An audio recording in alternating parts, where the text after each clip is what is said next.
27 anyos ka na, di ba? 20 anyos lang. May asawa at anak, di ba? Mag-isa lang ako sa buhay. Mahilig ka sa curry. Mahilig po ako sa ramen. Grabe naman yun si Santa Dodoria. Wala man lang tumama ni Isa eh. Imposible naman may asawa at anak na agad ang ganyang kabatang idol. Kahit ako tingin pa lang masasabi ko na eh. Okay lang kaya kung i-ere pa rin natin yun? Okay lang yun, no? Wala namang magagalit sa isang lokal na programang kagaya nito eh.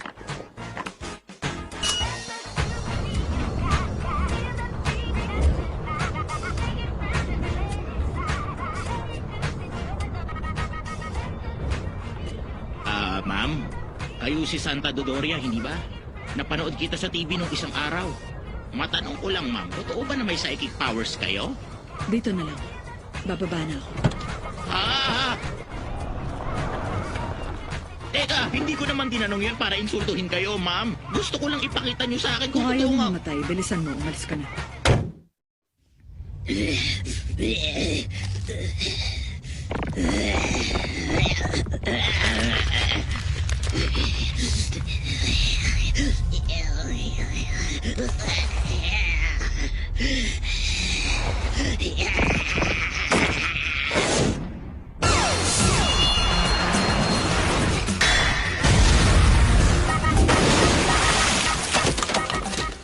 Hoy, hoy.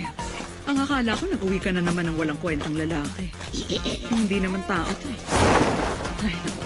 Puro sakit ng ulo na lang talaga ang inuuwi ng apo mo to. Kukulubot ang balat ko na dahil sa stress nito eh. Bilis na. Sumugod ka na.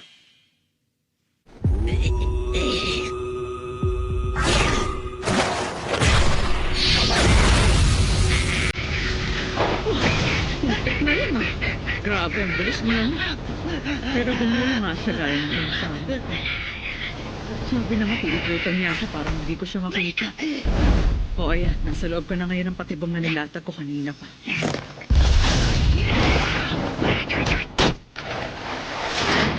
Kapag lumagpas ka sa linyang yan, mamamatay ka. Espiritual na harang kasi ang bilog na yan. Kapag nagbaon ka ng pangontang pa ako sa loob ng bilog, magiging barrier o boundary ang loob ng bilog na yan. Pero kapag sa labas ka nagbaon, yung nasa labas ng bilog ang magiging barrier. Alam mo kaya hindi mo ako mahawak-hawakan kanina. Kasi naprotektado ako ng ginawa kong barrier laban sa'yo.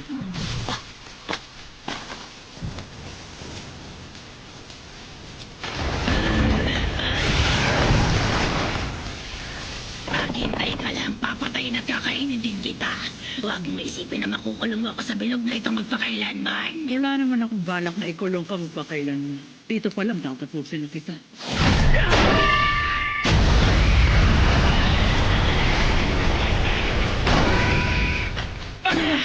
Sige na! Lumabang ka! Lumalagpas ka na sa kanya! Anong problema? Hindi mo na magamit na yun yung pinagmamalaki ng bilis dyan, ano? Humanda ka sa akin, burang ka! Ang lakas ng loob ng gurang na tawaging gurang ang isa pang gurang. Kakapikong ka na. Kapag sinunog mo ako, masusunog din ang binatang isinumpa at sinapihan ko. Patay sa akin lahat ng basurang manlolokong lalaki na umaaligid sa apo. Kahit tao pa sila. Babay na. Matandang gurang!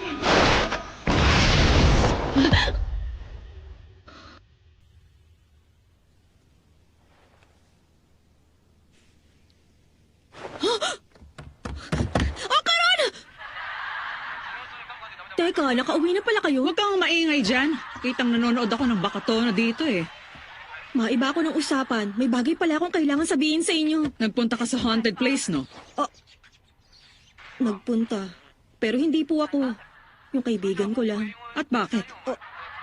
Ano pong bakit? Napag-usapan lang. Tapos bigla na lang pong nangyari. Pambansang kayamanan talaga ng Japan ang bakatono. Ano ba? Nakikinig ba kayo sa akin? Siya nga pala, may nakita ba kayong binata dito? Manganib ang buhay niya kapag wala ako sa tabi niya eh. Yung masamang espiritu ba? Binura ko na. Ha? Anong klase masamang espiritu? May suot ba siyang salamin? Hoy, hoy. Akala ko ba di ka naniniwala sa mga espiritu o multo? Isa pa, peking espiritista lang naman ako eh. Hanggang kailan ba kayo magtatampo? Gurang ka talaga. Baka may mangyari talagang masama, kaya sagutin niyo na lang ako ng matino. Tumigil ka nga. Huwag kang masyadong magpapaniwala. Walang masasamang espiritu at manluloko lang naman ako.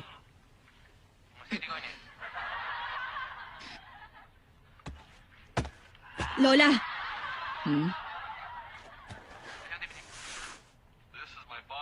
patawarin niyo ako. Inaamin ko nagkamali nga ako. Please, sabihin niyo na. Ano nangyari sa masamang espiritu? Pumunta ka dun sa shrine. Matandang gurang! Hindi kita mapapatawad kapag may nangyari kay Ocaron! Ayoko lang kasing palagpasin yung pagkakataon. Mahilig lang talaga siya sa mga kababalaghan at gusto lang niya na magkaroon ng mga kaibigan. Kasalanan ko to. Pinilit ko kasi siyang pumunta sa ganong klaseng lugar. Sorry, Ocaron! Ocaron! Misayas mabuti na lang. Nagalala ko, akala ko kasi talaga napatay na kita. Ha? Teka, Misayas Misayas Eh, buhay ka pa naman palang labo ka eh! Ano? Bakit nagagalit ka? Pues pasensya ka na lang at buhay pa ako. Nakakainis naman to.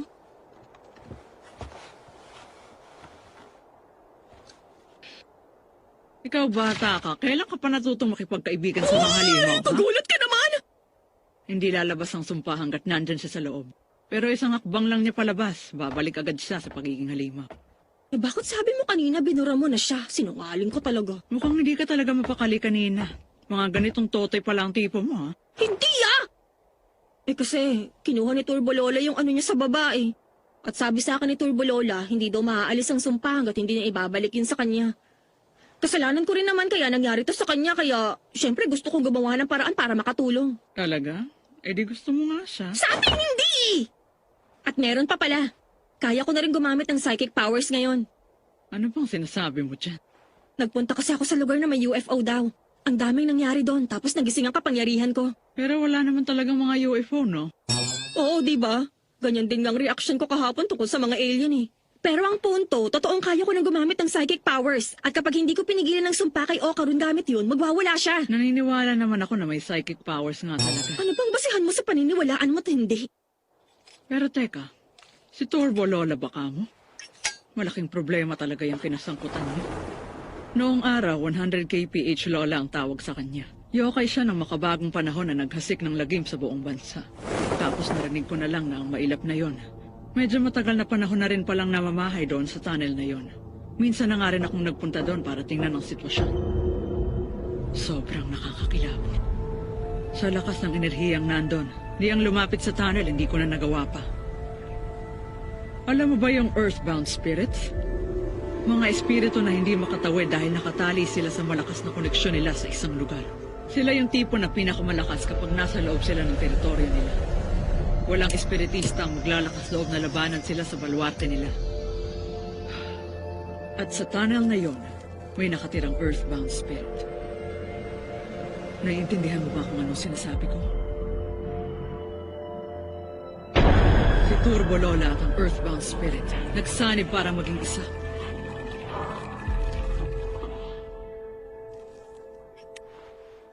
Huwag mo na siyang tangkaing labanan. Hindi ko gusto mawala sa akin ang pinakamamahal kong apo. Isa pa, hindi naman ikaw ang direktang naapektuhan sa nangyari. Kalimutan mo na ang binatang yan. Oh.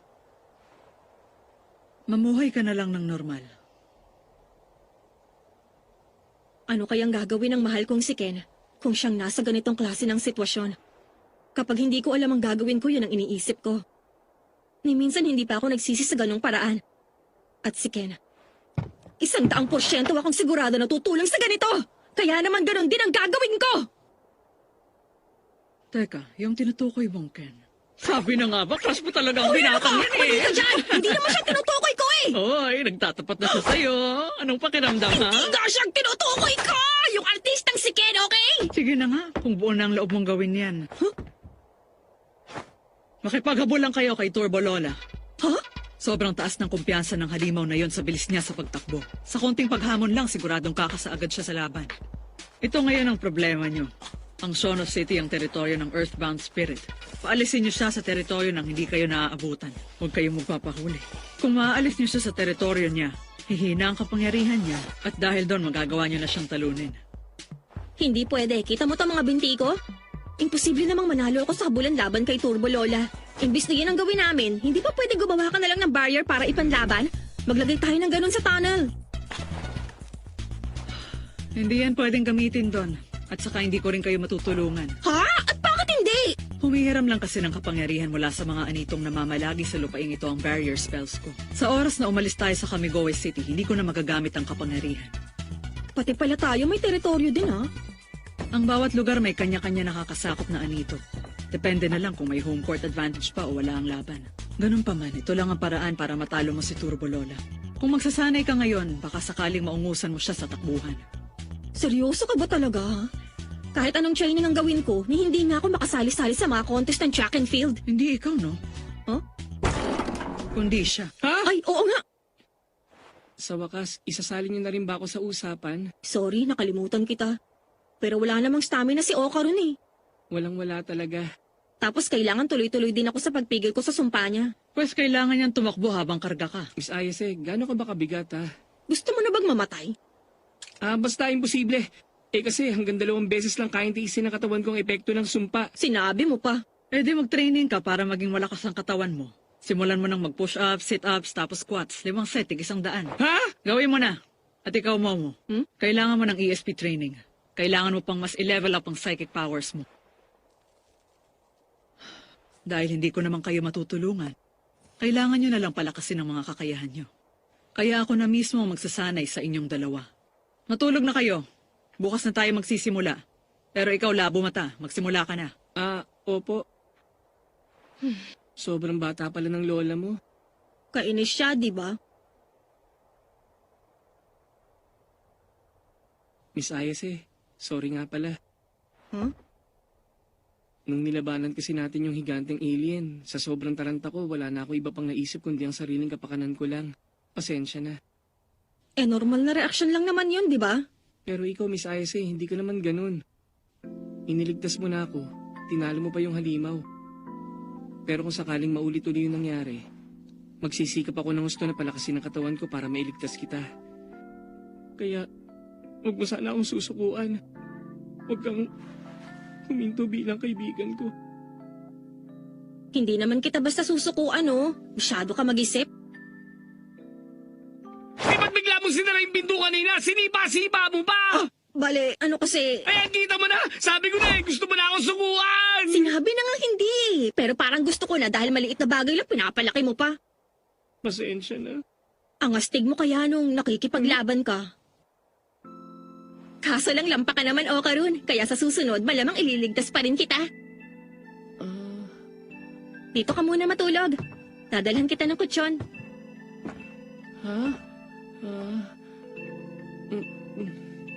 Miss Ayase!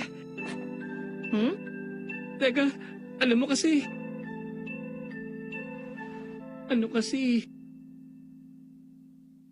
Nauuhaw ako kaya pahingi na rin ng tubig. Yung tsaa dito sa ref, pwede ko bang ibigay sa kanya? Sige lang. May kapapasok lang pong nakakagulat na balita. Nabunyag na ang sikat na idol na si Shoma. Meron palang tinatagong anak sa labas. Napag-alaman din na hindi pala talaga siya 20 anyos, kundi 27 anyos na. Aminin mo rin na hindi ramen. Kundi curry ang paboritong pagkain mo, no? Bukod doon, Siya at ang partner niya. hindi pa rin... Rehistrado ang kasalsa.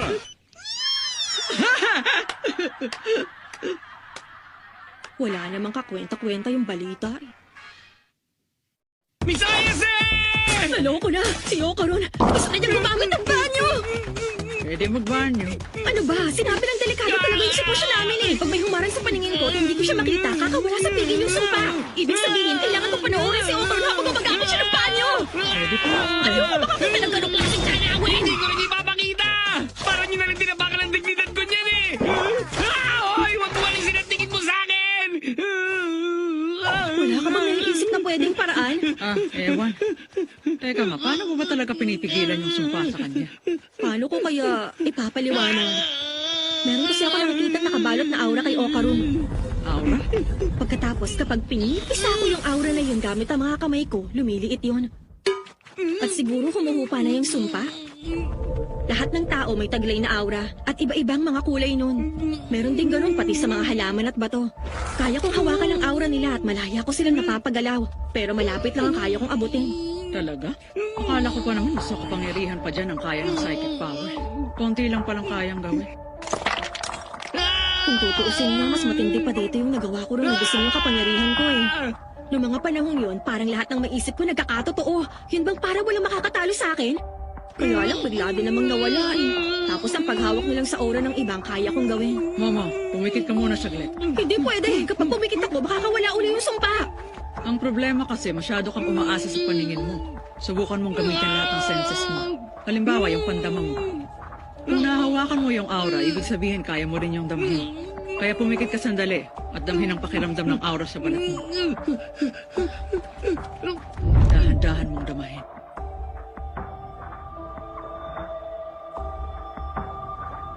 Ang lamig. Kumusta? Nagbago siya. Di gumana. Grabe.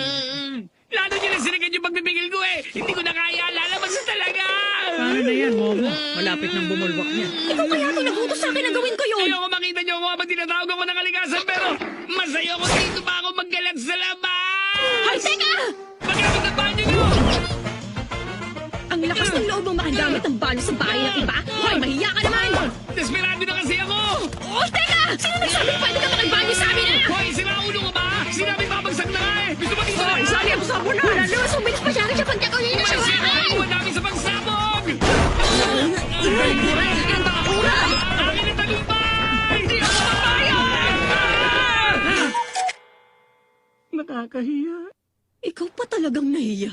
Noon ko pa inasam na makaranas ng kakaibang enkwentro. Yung tagpong kukunin ako ng mga alien. Seryoso? Pero sobra naman to. Gusto ko na makalaya mo na sa sumpang ito kaagad. Momo, sabi mo nang nagising ang kapangyarihan mo, pakiramdam mo walang makakatalo sa'yo, tama ba? Tingin ko yun siguro ang tunay na lakas ng kapangyarihan mo. At sa kung anong dahilan, mukhang may pumipigil sa kapangyarihan na yan. Talaga? Parang ang astig nun ah. Problema kaya yun, no? Kailangan mo munang masanay na unti-unting pakawalan ng kapangyarihan mong yan. At hindi natin alam kung gaano katagal yun naabutin. Aba, okay lang naman kasi mukhang matatagalan din bago mapalakas ang katawan ng binatang to. Matagal niyo ba ako papanoorin habang gumagamit ng banyo? Ako dapat ang Lola, ayan na! Nandito si Turbo, Lola! Lola! Lola! Hoy, ikaw! Anong ginawa mong halimaw ko sa lola ko? Atake sa puso o kaya naman stroke. Ikaw ang papipiliin ko ng sanhi ng pagkamatay niya. Pwede nang maipasa ngayon ang sumpa ko sa pamamagitan ng binatang ito. Ang sino mang makita ng binatang ito, pwede ko nang isumpa hanggang sa mamatay. Kaya naman huwag mo akong mamaliitin. Hindi kita bibigyan ng panahong maghanda. Pumunta ka sa tunnel ngayong gabi. Pag hindi ka pumunta, gagamitin ko ang binatang ito para isumpa at patayin ang kahit na sino. Mamayang gabi. Kung hindi, alam mo na. Nosebleed? Lola! Teka, ano bang nangyari? Pati tenga niyo nagdudugo din! Sumasakit bang ulo niyo? Momo, sabihin mo sa akin kung anong nangyari kanina. Kailangan ba talagang isuot to? Hirap ako makakita rito eh. Bulletproof vest yan laban sa masasamang espiritu. Kaya isuot nyo na lang. Isang mali lang, mamamatay kayo kaagad. Hindi yun problema sa amin. Wala man sa itsura pero nakatalo na kami ng aliens. Eh, hindi naman totoo na may mga alien eh. Pwede ba? Umayos ka. Opo. Ganyan kasi ang ugali mong pasaway ka, kaya lagi ka na lang nasasangkot sa mga problemang gaya nito. Mula pa nung bata ka, hindi ka na nakikinig sa akin. Ay, nakakarindi na. Nagsimula na naman yung matanda sa sermon niya. Tara na, Okarun. Momo, Ano na naman ba yun, ah?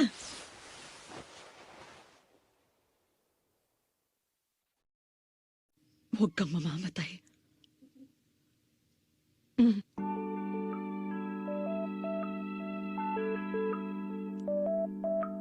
Parang awa niya na. Ang dalawang batang yun. Protektahan niyo nawa. Bakit tayo sumakay ng tren? Masyadong malayo kung magbibisikleta. Bago pa tayo makarating doon, siguradong pagod ka na. Hindi ko talaga mapapatawad ang turbulo lang yon. Pasensya na. Kasalanan ko lahat to. Hindi kaya... yun eh. Personal lang galit ko sa kanya dahil pinagtangkaan niyang sakta ng taong mahalaga sa akin. Lagot ka sa akin, Turbo Lola! Ilalampasok kita sa karera! Teka, Miss Icy. Huwag mo naman gawin yan dito mismo sa tren. Patat na akong hubarin ng mga damit na to eh. Okay lang ba talaga na humbarin yan? Proteksyon laban sa masasamang espiritu ang mga damit na yan, hindi ba? Bili ng lola mo, isuot daw. At sino naman magsusuot niyan? Para sa mga gyaro, pang formang damit ang panlaban. Hindi ako gaganahan kung hindi ko suot ang trip kong damit. Bakit nakakangiti ka pa? Parang ang saya kasi, di ba? Hindi kaya. Parang nasusuka na nga ako eh.